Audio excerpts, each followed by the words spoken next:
Bom dia a todos, a paz do Senhor. Hoje nós estamos na quinta mensagem baseada na carta de Paulo aos Efésios.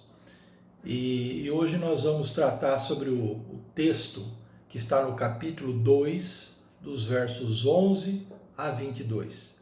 Eu gostaria de ler com vocês apenas dois versículos, os 17 e o 18, que dizem assim: Ele veio e anunciou paz a vocês que estavam longe e paz aos que estavam perto, pois por meio dele, tanto nós como vocês, temos acesso ao Pai por um só Espírito. Eu quero falar hoje com vocês sobre a maior missão de paz da história, a maior missão de paz da história. E essa missão está descrita justamente no texto de Paulo, na carta de Paulo aos Efésios, capítulo 2, dos versículos 11 ao versículo 22. Ele vai tratar nessa sessão de dois assuntos, dois temas básicos: paz e unidade. A igreja de Éfeso, para quem Paulo está escrevendo, era formada tanto por judeus como por gentios. Eles ouviram o Evangelho, aceitaram a Cristo como Senhor da vida deles e começaram então a fazer parte de uma só comunidade. Mas mesmo com o passar dos anos, ainda havia muita tensão e havia divisões entre esses dois grupos, dentro daquela comunidade. Quem eram os judeus? Os judeus eram o povo da aliança. Deus chamou Abraão e decidiu formar a nação de Israel para escrever a história da redenção. E nós vemos nas Escrituras, irmãos, o quanto Deus amou esse povo. Deus libertou o povo do Egito, Deus guiou-os durante os 40 anos do deserto, Deus deu livramento, deu alimento, os guardou e os protegeu contra seus inimigos. Lá no Salmo 17, versículo 8, está escrito que Deus cuidava de Israel como a menina dos seus olhos. E o símbolo maior dessa aliança, ou desse pacto entre Deus e Israel, era a lei. Os judeus, eles guardavam rigorosamente a lei que Deus deu a Moisés durante a travessia no deserto. E por tudo isso, eles se orgulhavam da sua posição ou da sua condição. Eles eram um povo escolhido e o povo abençoado por Deus. E quem eram os gentios? Ora, os gentios eram todos aqueles que não pertenciam à nação de Israel. Isso significa que todos os demais povos, espalhados por todo o mundo, não faziam parte da aliança que Deus havia feito com Abraão 2000 anos antes. E nos versos 11 e 12 desse capítulo 2, Paulo vai falar justamente a esse respeito para os gentios de nascimento, para os gentios na carne, aqueles que frequentavam a igreja de Éfeso. E ele vai falar sobre a condição anterior deles, não só deles, mas de todos os gentios.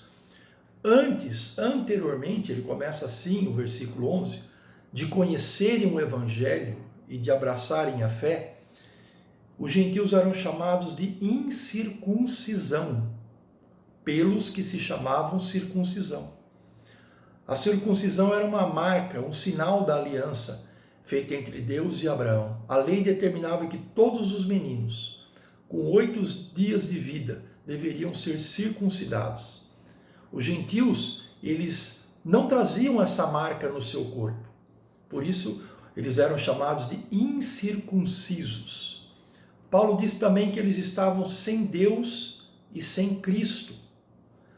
Por não conhecerem a lei e os profetas, os gentios nada sabiam sobre o Deus verdadeiro, sobre o Jeová dos judeus. E, claro, tampouco sabiam sobre o Messias, o Salvador prometido, aquele que haveria de vir. Paulo vai falar no capítulo 4 dessa mesma carta que eles viviam na ignorância e obscurecidos de entendimento. Ao invés disso, Eles adoravam deuses pagãos, como Diana, por exemplo. E finalmente Paulo vai falar, nos versículos 11 e 12, que os judeus estavam separados da comunidade de Israel e sem esperança neste mundo. Os gentios eram estranhos à aliança abraâmica e a todas as outras alianças que Deus fez posteriormente, no decorrer do tempo, com Israel. Eles eram forasteiros, estavam fora, eram estrangeiros, estranhos, e porque não conheciam a verdade, eles não tinham qualquer esperança de redenção. Essa era a triste condição dos gentios anteriormente, no passado. Mas prestem atenção agora como Paulo começa o versículo 13. Ele começa com as palavras, mas agora. Mas agora, irmãos, implica em mudança, implica em uma nova condição. O que aconteceu para que houvesse uma mudança tão radical nessa condição dos gentios? O que aconteceu foi a intervenção de um Deus poderoso e de um Deus cheio de graça. A palavra, o verbo, tornou-se carne e habitou entre nós. E Hernandes Dias Lopes, o pastor, vai dizer que Deus promoveu então a maior missão de paz da história. E Jesus Cristo foi o agente dessa paz. Em primeiro lugar, Jesus promoveu a paz entre judeus e gentios. Ele vai falar sobre isso nos versículos 13, 14 e 15. Os gentios foram aproximados, está escrito no versículo 13. Eles estavam longe, porque não conheciam a Cristo, não faziam parte da aliança, mas agora, em Cristo, eles foram aproximados. Versículo 14, o muro de inimizade foi destruído. Judeus e gentios viviam separados. E havia, segundo Paulo, uma grande barreira entre eles, uma barreira histórica, cultural e religiosa. E no versículo 15, ele fala que a lei foi anulada. A lei foi anulada. A lei, como eu já disse antes, era o símbolo maior da aliança feita entre Deus e o povo de Israel. E Paulo está se referindo aqui à lei cerimonial, aqueles inúmeros mandamentos e regras prescritos no passado para aproximar ou para tentar aproximar o homem de Deus. A circuncisão, os rituais, os sacrifícios, os holocaustos, as festas, a alimentação, o vestuário, tudo isso fazia parte da lei cerimonial. Essa lei foi revogada. E Paulo diz lá em Romanos 8, por que isso aconteceu? Ele diz, a lei estava enfraquecida pela carne e foi incapaz de libertar Israel da lei, do pecado e da morte. Então veja bem, irmãos, os gentios foram aproximados, o muro de inimizade foi destruído e a lei foi revogada. Mas tudo isso, essa aproximação entre judeus e gentios, teve um preço muito alto. Paulo diz que judeus e gentios foram aproximados mediante o sangue de Cristo. E ele diz também que Jesus anulou em seu corpo a lei dos mandamentos. Cristo entregou o seu corpo, derramou o seu sangue para que judeus e todos os gentios pudessem viver em paz e se tornar um só homem. Por causa da cruz, não existem mais diferenças. O nascimento carnal, o nascimento geográfico, não tem mais importância para Deus, porque o que importa é nascer de espírito, é se tornar um novo homem. Jesus Cristo agora é Senhor de todos e está sobre todos. Não há mais espaço para divisões. E é essa unidade que deveria reinar na igreja de Éfeso. E essa unidade, irmãos, que deve reinar em todas as demais igrejas. Mas há uma outra questão, ainda mais relevante, que Paulo resolve tratar. Primeiramente, ele tratou da divisão que havia entre judeus e gentios. E diz que devia parar com isso, porque eles foram aproximados em Cristo. E agora, ele vai tratar da unidade entre todos os homens em torno de Cristo. Paulo diz no versículo 16 que o objetivo de Cristo, ao morrer na cruz, também foi de reconciliar toda a humanidade com Deus. Sabe por quê, irmãos? Porque entre nós, os seres humanos e Deus, também havia um muro de inimizade. Um muro mais alto, mais forte e mais antigo, que foi construído lá no Éden por causa do pecado. Romanos 3:23, Paulo diz: não há distinção entre nenhum homem. Todos pecaram, não há distinção. Logo, todos os homens, tanto judeus como gentios, precisam se reconciliar com Deus. Homens de todas as tribos, raças, línguas e nações. Veja o que Paulo diz lá em Colossenses 3, versículo 11. Nessa nova vida, já não há diferença entre grego e judeu, circunciso e incircunciso, bárbaro e cita, escravo e livre, mas Cristo é tudo e está em todos. E para essa humanidade que está longe de Deus por causa do pecado, só há um caminho de volta, só há um caminho para a reconciliação, que é Jesus Cristo. Eu sou o caminho, a verdade e a vida. Ninguém vem ao Pai a não ser por mim. João 14:6. Mais uma vez, irmãos, foi Cristo que pagou o preço. Graças ao corpo e ao sangue de Cristo, o muro que separava os homens de Deus também foi destruído. O muro de inimizade foi ao chão. No lugar da ira, houve a reconciliação e a paz. Nos versículos 17 e 18, que nós lemos no início, Paulo diz que Jesus veio ao mundo e anunciou e proclamou paz a todos, tanto aqueles que estavam longe como aqueles que estavam perto. E por meio dele, de Cristo, todos nós temos novamente acesso ao Pai. Jesus traçou o caminho. Jesus derrubou o muro e construiu uma ponte. E todos os homens agora, todos nós, eu, você, qualquer um, pode se aproximar e ter livre acesso a Deus. Glória a Deus. Aleluia. Paulo vai terminar essa sessão dizendo que por causa do corpo e do sangue de Cristo, todos os que creem, todos os que têm fé agora, fazem parte de um só corpo, que é a sua igreja.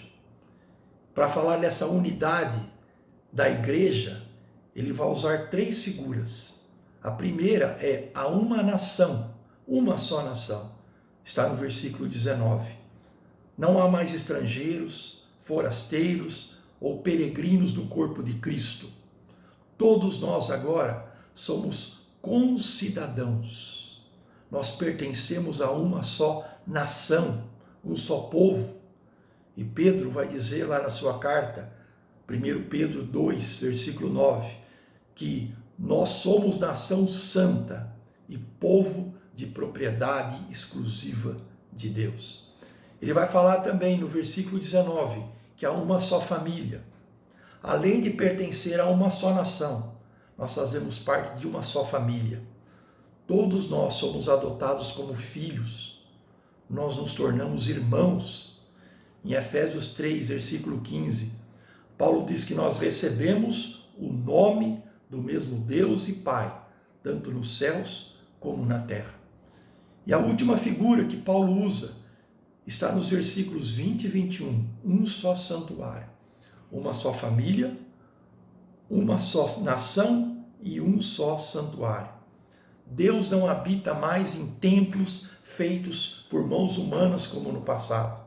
Hoje, Deus está presente, Deus é conosco, Deus passou a habitar entre nós e em nós, Ele é o Emanuel, o Deus relacional, o Deus que vem em nossa direção. E nós somos o templo, nós somos a morada do Espírito Santo.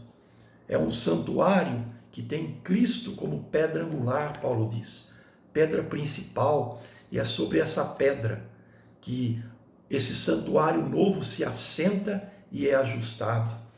É um santuário edificado sobre a pregação dos apóstolos e dos profetas, porque eles foram inspirados por Deus para revelar as verdades e os mistérios que estavam ocultos na antiguidade.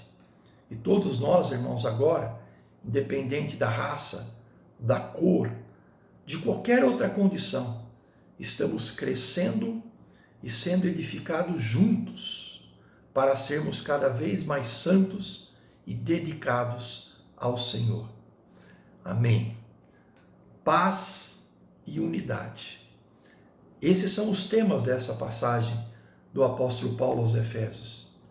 Deus é fiel. Deus se manteve fiel e cumpriu a promessa que havia feito em Abrão, ou para Abrão. Por meio de você, todos os povos da terra serão abençoados. Gênesis 12, versículo 3. Jesus Cristo, o Messias, o filho de Davi, o leão da tribo de Judá, ele veio ao mundo para cumprir a grande missão que lhe foi dada por Deus: redimir e salvar toda a humanidade do pecado e da morte. E por causa do seu corpo, do seu sangue, por causa da cruz, os muros de inimizade foram destruídos de uma vez por todas. Esta mensagem, irmãos, é muito atual para todos nós. Deus quer se relacionar conosco. Deus quer se relacionar com o seu povo. Quando nós cremos em Cristo, nós somos reconciliados e temos paz com Deus. Não apenas isso, nós somos aproximados e temos paz com todos os nossos irmãos em todas as partes do mundo. Não há diferença. Nós somos um corpo apenas. Vejam que privilégio, irmãos. Pela fé, nós somos agora a nação santa, o povo escolhido de Deus. Nós somos a igreja viva de Jesus Cristo. Isso é bênção. Isso é ser abençoado. E essa igreja não é uma igreja apenas aqui, agora, mas por toda a eternidade. Não é uma igreja apenas neste mundo, mas também nas regiões celestiais. Nós somos abençoados em Jesus Cristo. E só mesmo um Deus amoroso, rico em misericórdia, bondoso e cheio de graça, é capaz de fazer isso a nosso favor. Louvado seja o nome do Senhor, hoje e para sempre. Amém. Um grande abraço a todos vocês. Deus os abençoe.